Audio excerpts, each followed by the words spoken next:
पिछले पीरियड में हमने मन इस कविता के बारे में हम जानकारी देख रहे थे।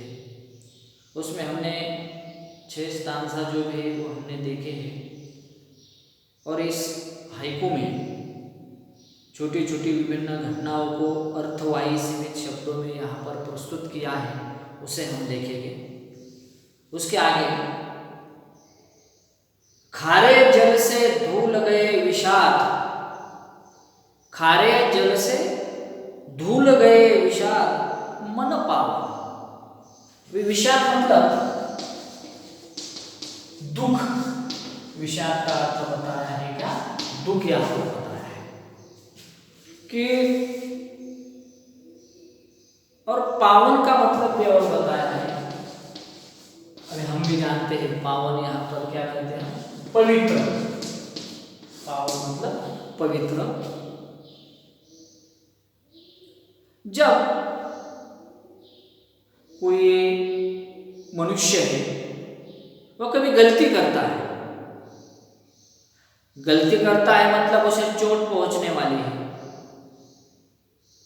यह धरती पर सभी लोगों का जो भी स्वभाव है एक जैसा होता है, मतलब गलती करता है चोट पहुंचती है। और इसमें जो समझदार व्यक्ति होता है वह अपने जीवन के प्रति आस्था, कर्म के प्रति निष्ठा रखने वाला अच्छे काम करते रहते हैं। परंतु भूल से या नासमझी से गलती हो जाती है, कोई भी व्यक्ति कोई काम करता है तो उसमें गलती हो जाती है, और मन में जो भी गलती हो जाती है और मन में असंतोष एवं रिश्तों से दूरता आ जाती है उसकी वजह से। परंतु जो भी व्यक्ति है अपनी भलाई चाहने वाला है, गुरुजन है,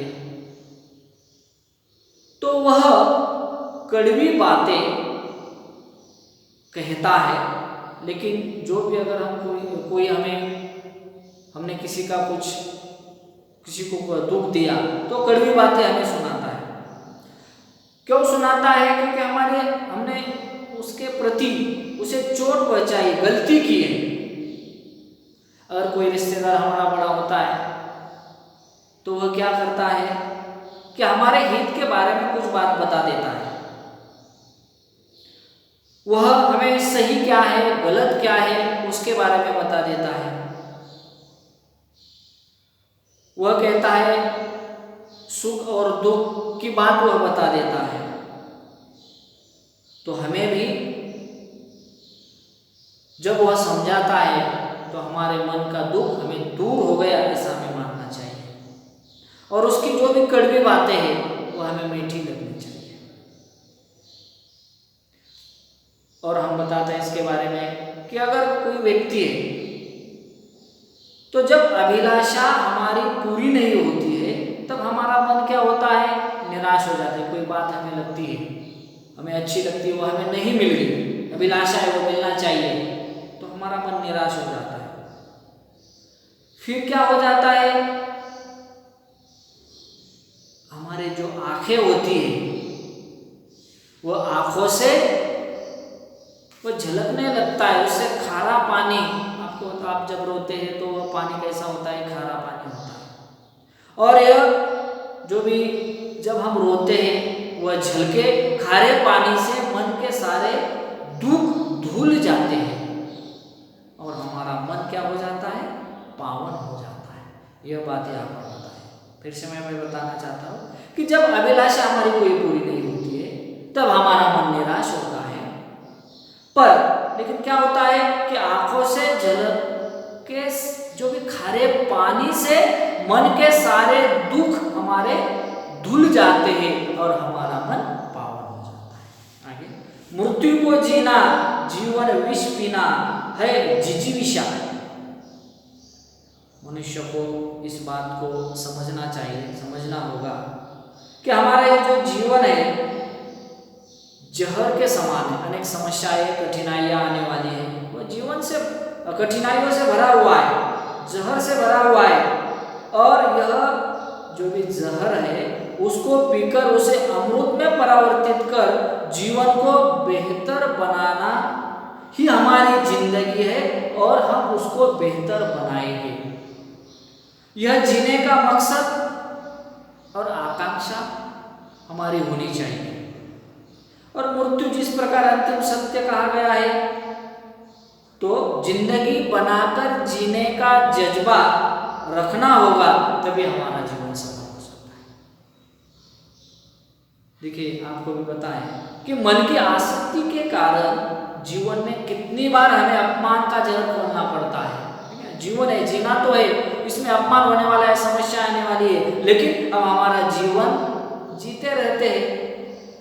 कितनी बार हमें अपमान का जहर पीना पड़ता है।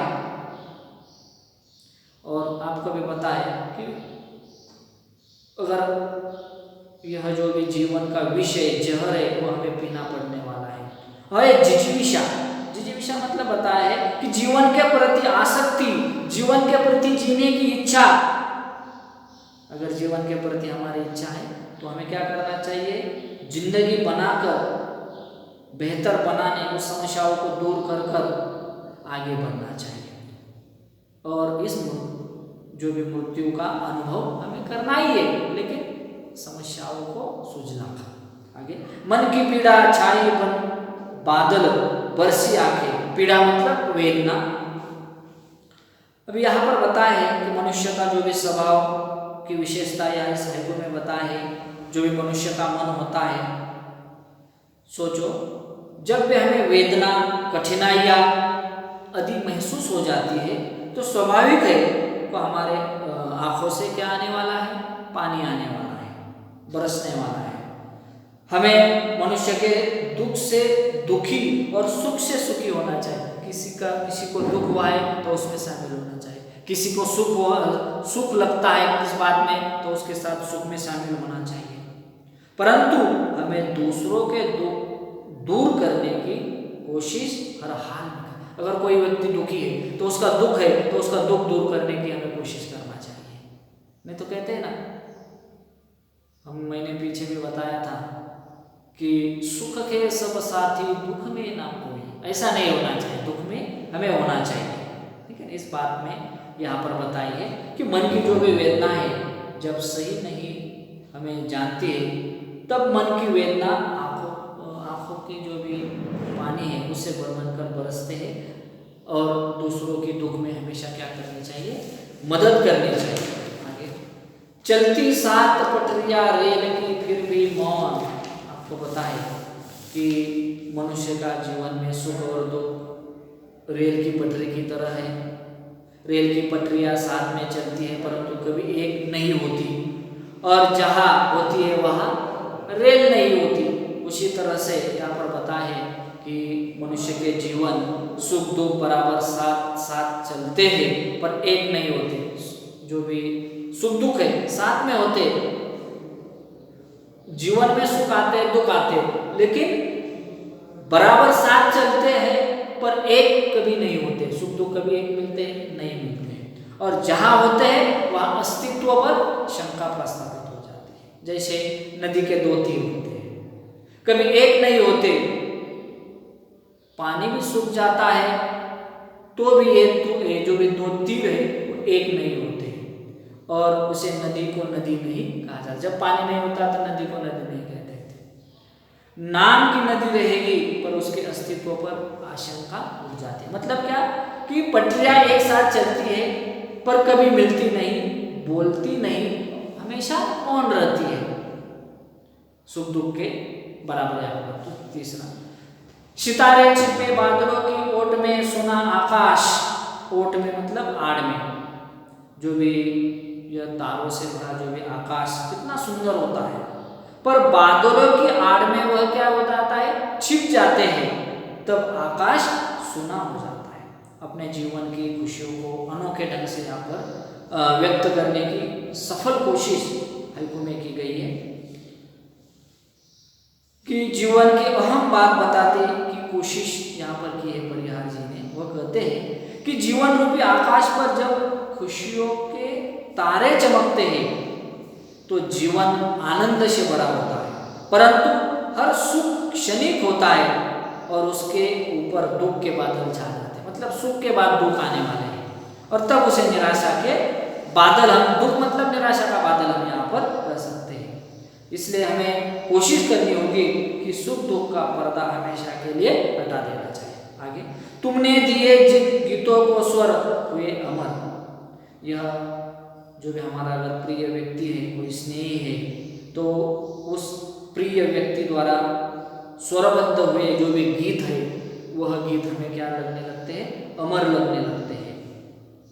उसके प्रति हमारे मन में कृतज्ञता के भाव होने चाहिए और उन्हें भूलना भी नहीं चाहिए, है कि नहीं? जो भी पुराने हमारे प्रिय व्यक्ति हैं उनको भूलना नहीं चाहिए। आगे लास्ट में बताया, सागर में भी रहकर मछली प्यासी ही होगी। देखिए इस हाईकोर्ट के माध्यम से यहाँ पर बताया, जीवन की बहुत सी उच्च बात बताई है कि वह कहते हैं कि पानी में रहकर मछली क्या रहती है? प्यासी रहती है। उसके जिसका जीवन पानी है वह समंदर में रहती है, परंतु जो भी खारा पानी है वह पी नहीं सकती। पानी बहुत है लेकिन कैसा पानी है? खारा पानी है। सागर में रहकर मछली प्यासी होती है तो पानी पी नहीं सकती। क्यों? क्योंकि सागर का पानी खारा होता है। वह क्या करती है? मीठी पानी के तलाश में समंदर की गहराई तक जाना चाहती है। उसी तरह मनुष्य का भी जो जीवन है वह खारे समंदर की तरह यहाँ पर बताया कि सुख तो है परंतु पा नहीं सकते। उसे ढूंढने के लिए दुख की गहराइयों में जाना पड़ेगा, अन्यथा सुख के लिए पैसे ही उसे रहना पड़ेगा। उसी तरह मनुष्य की जो भी तृषा कभी मिटती नहीं है। सोच समझकर जिंदगी के खारे समंदर में जीना सीखना होगा। इसी प्रकार से यहाँ पर इस कविता में बताया। इस तरह से यह बात विकास परिहार ने इस हाइकू में मन की बात